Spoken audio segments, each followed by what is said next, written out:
Welcome back. I love Welcome Back Carter song. It's the only thing I can think of when I start this up. So, we are still here, Tegan and I. Tegan is thinking about eating the whipped cream out of the refrigerator in the back, as she's already eaten chocolate chips here. So, quality parenting happening while we're talking. So anyways, let's get that on the road here. Let's get this on the road. We left off talking about how the Mongols invaded China, and so some Mongol background stuff. Remember, they were nomadic people, set up tents wherever they stopped, herded the animals, picked up, camped, kept moving on, kept grazing. Super tough people. This is going to be kind of the empire when it's all said and done. Obviously, look at it; it's absolutely huge. So this is Genghis Khan. His tax laws. Listen, all you gotta do is pay your taxes. If you don't pay your taxes, and I can't take your prosperity, then I'll take your children. If you don't have any children, take your wife. And if you don't have a wife, well, we'll take your head. What a guy, right?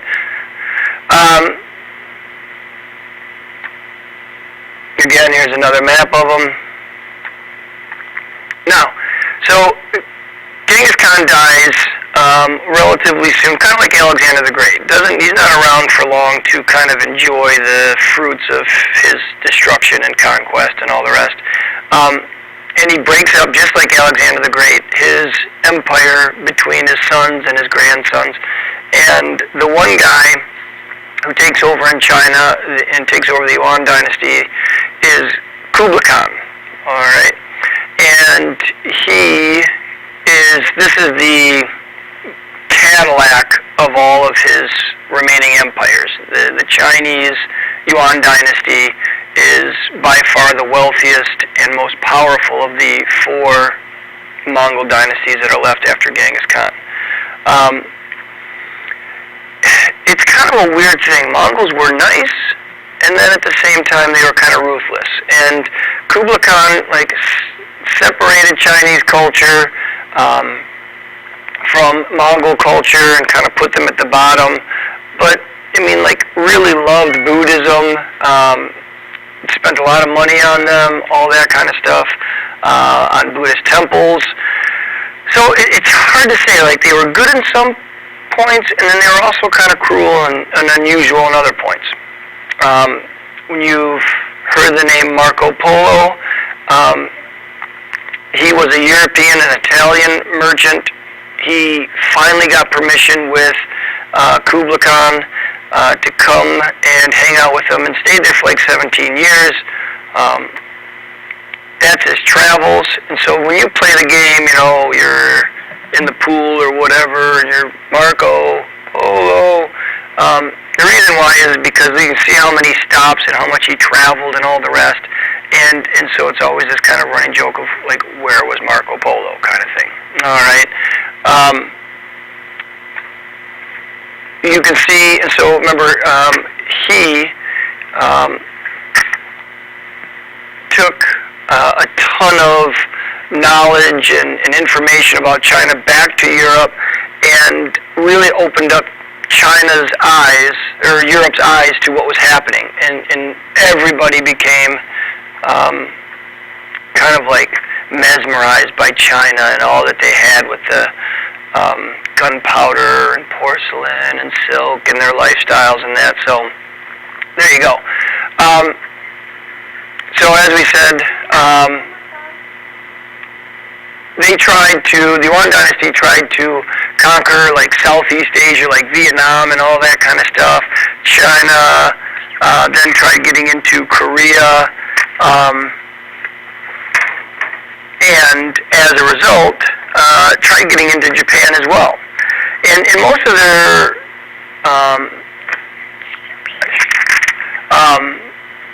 empire was kind of, they're conquering, and that was pretty successful, except before when he tried to invade Japan. And it is crazy how much like just things that are outside of our control and how much Mother Nature in that plays. Kublai Khan created like this huge fleet ready to invade Japan, and as they were going across the water to invade Japan, what the Japanese called the Wind of Gods, the kamikaze, which we hear the kamikaze in World War II and all that. These winds, almost kind of like a typhoon, comes up and destroys his fleet, and his invasion of Japan fails. And I don't know what history looks like. I don't know what Japan looks like if not for these winds. I don't know. Does Mongol traditions and culture and all that disrupt Japanese culture and puts them on a totally different path?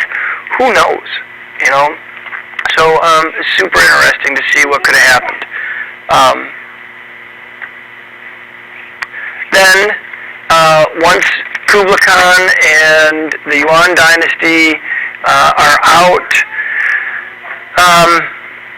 the Ming dynasty takes back over, and the Ming dynasty is a Chinese dynasty that returns back to Chinese cultural traditions. Confucianism, culture, language, art, everything is this push to get back to being Chinese after being, kind of run by Mongols for so long. The Forbidden City becomes China's new capital. That's the Emperor's Palace. Huge. They revived the civil service exams associated with Confucianism.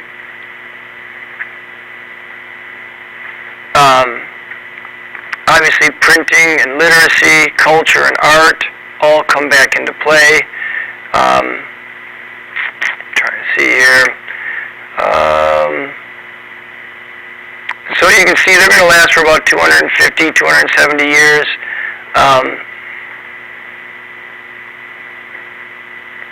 Paintings, new types of paintings develop. This is the golden age of Chinese art and kind of culture. And they then have this idea of going out and exploring. And they wanted to get into this whole Indian Ocean Basin trade and explore and kind of put Chinese culture out to the rest of the world. And they developed these ships from this Admiral Zhang He, and these ships are absolute monsters. It's amazing just how big these guys are. All right, 400 feet long, 160 feet wide. Like, if you can think about it, you see that little black ship right here? This is the size of the European ships that are going to explore the oceans and travel on and all that. This is one of the treasure ships of China. It just dwarfs them. So, you see these are the voyages, and these really, there's not a whole lot here except just to take a look and say, like, 62 of those ships and 27,000 men, 48 ships and 30,000, 63 ships. Like Magellan started out with like 6 or 7 ships to try to circumnavigate the entire globe, Columbus only had a couple of ships, and then these guys have 62 of these monster ships. And you would think, like, well, how come we don't know about these? And essentially what's going to happen is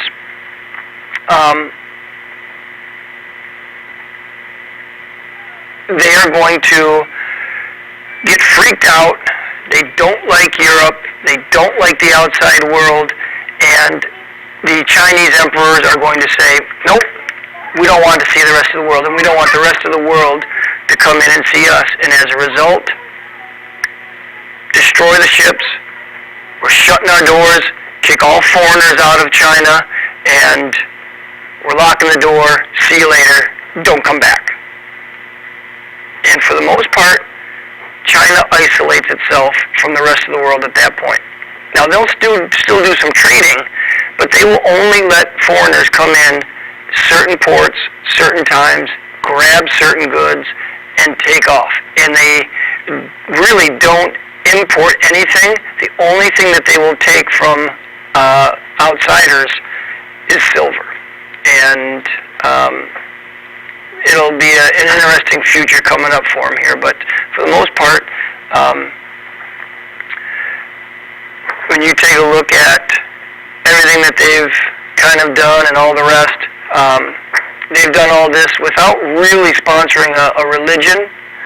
All right.